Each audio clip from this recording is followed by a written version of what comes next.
Welcome to A Peek Inside. I'm B-Rad Lee, a student in the Broadcasting and Electronic Media Department at Pikes Peak State College. This program takes you inside the events, careers, and lives of people in and around the Pikes Peak region. Today, our guest is Rob Decker. Rob is an addiction recovery mental health advocate helping people in the community on their recovery journey. Rob, thanks for being here. Thanks for having me today, man. So, Rob, before we talk about your recovery and the incredible work you do now, I'd love to start with your early life. Can you share a little bit about what growing up was like for you? Yeah, it was challenging. At a very young age, I found out that my dad wasn't my biological father. I was exposed to a lot of violence, drugs, alcohol, police, molested at a young age by a neighborhood kid. There was just a plethora of chaos and turmoil that took place in my home. Yeah. And just to see the relationship between my mom and my dad and the lack of relationship between me and my sister, it was definitely challenging. Now you mentioned that drugs and alcohol entered your life early on. What do you think drew you to them at the time? I think it was just kind of one of those things that happened. I was actually at a girlfriend's house and someone introduced alcohol to us. Even though I'd seen it my whole life, we were about 14 years old when that took place. And, you know, that night when I got intoxicated, I realized that I could run away from my problems, that I could self-medicate. And that's kind of how it all started for me. Yeah. I totally understand that. Yeah. Looking back, do you think that there were signs that you were heading towards addiction, or did you feel it gradual?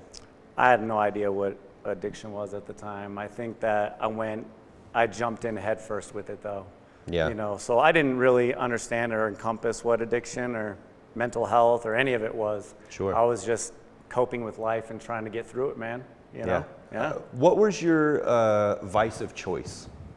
Actually, I had healthy vices. It was playing baseball. Yeah. You know, playing sports, collecting cards, drawing, and writing poems actually was my healthy vices before I got into the harder and the unhealthy vices? Stuff. Yeah. What were those for you? Woo!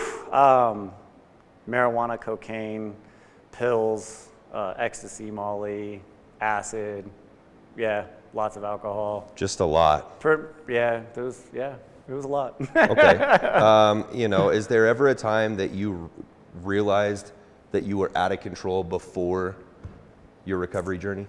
I mean, I knew that I was struggling. I knew that I had a problem, but it was hard to admit at the time. Sure. You know, especially when you're in an environment where that's part of the culture. Yeah. You know, that's something that me and all the boys did, and it's what, you know, so it didn't seem abnormal. Plus, I grew up with it, so I was kind of conditioned for it. You know, it's really powerful to hear how much you went through even before beginning your recovery journey, and it really puts your later journey into perspective. And we're going to get more into that here in just a little bit. I really appreciate you being here with us, talking with us today, and being so open about your journey. We'll be right back after this short break with more from Rob and a peek inside.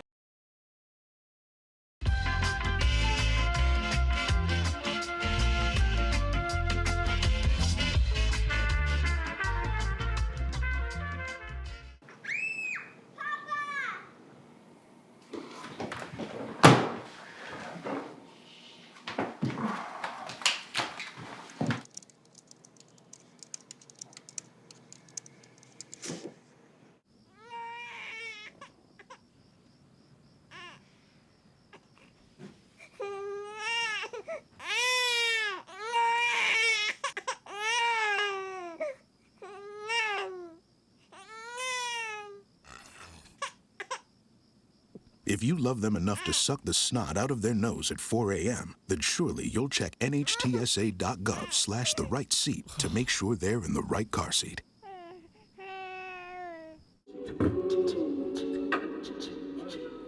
Man, it's lonely. Like, going through life lonely. There is the therapeutic aspect of music, just expressing how you feel. I'm going to talk to Howie about his feelings, make it into a song.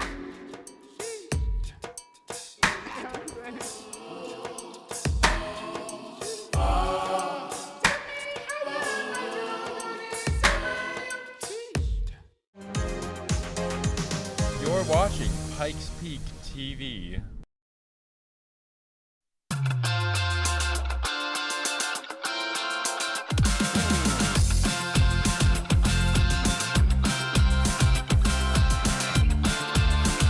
Welcome back to A Peek Inside. I'm B-Rad from the Broadcasting and Electronic Media Department at Pikes Peak State College. Today we are joined by Rob Decker. Rob, welcome back. Thanks for being here once again. Rob, you've been very open about reaching a point where you attempted suicide at one point in your life. That's incredibly personal thing. Can you talk about what led you to that moment and the events surrounding that?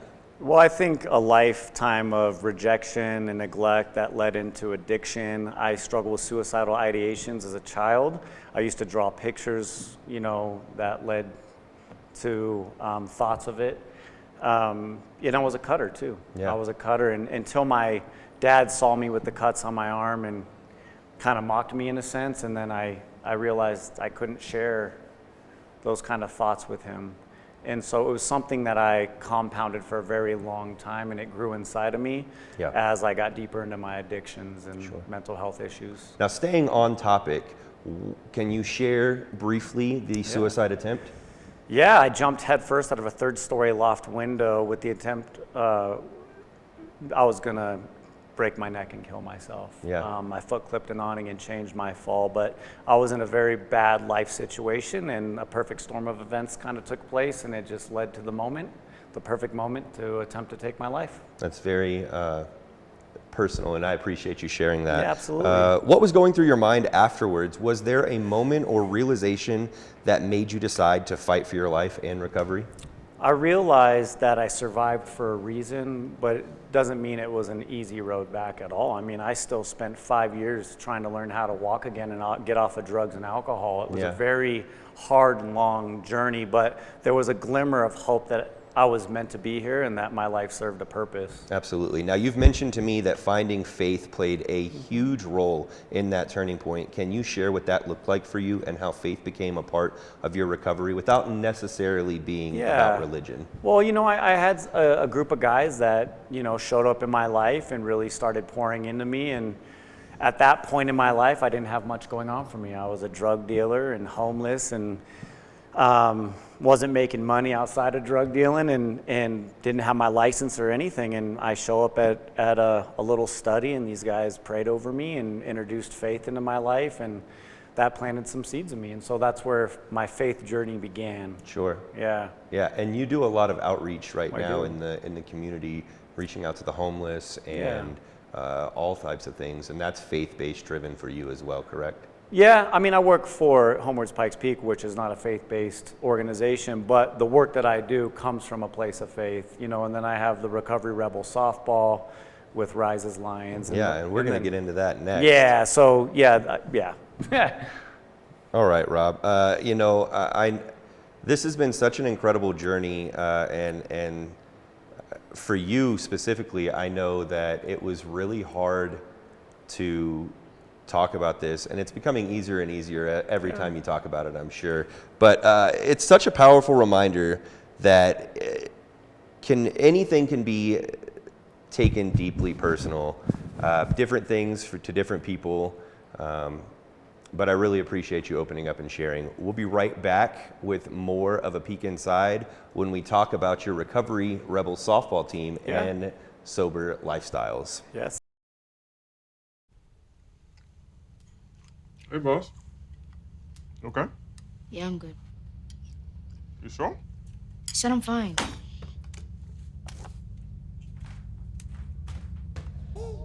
Since I was little, it was only like me and my parents. You think you created family out of characters? Yeah, of course. I'm gonna take that, make it into a song.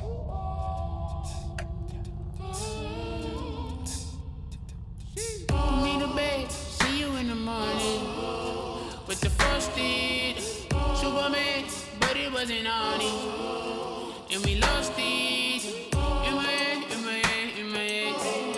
Where you at on the way out? In my head, in my head, in my head. Hey, son. Hey, Pop. You can talk to me. It's been really, really hard for me. I don't think that many kids in my son's school even do it. Get your head out of the cloud. Talk to your kid about vaping. Visit talkaboutvaping.org. Got my heart out there in the open. Trees make you feel smaller. Can't help but get lost again. Feel the beat of nature at a park or forest near you. Find a forest and music inspired by nature at discovertheforest.org. You are watching Pikes Peak TV.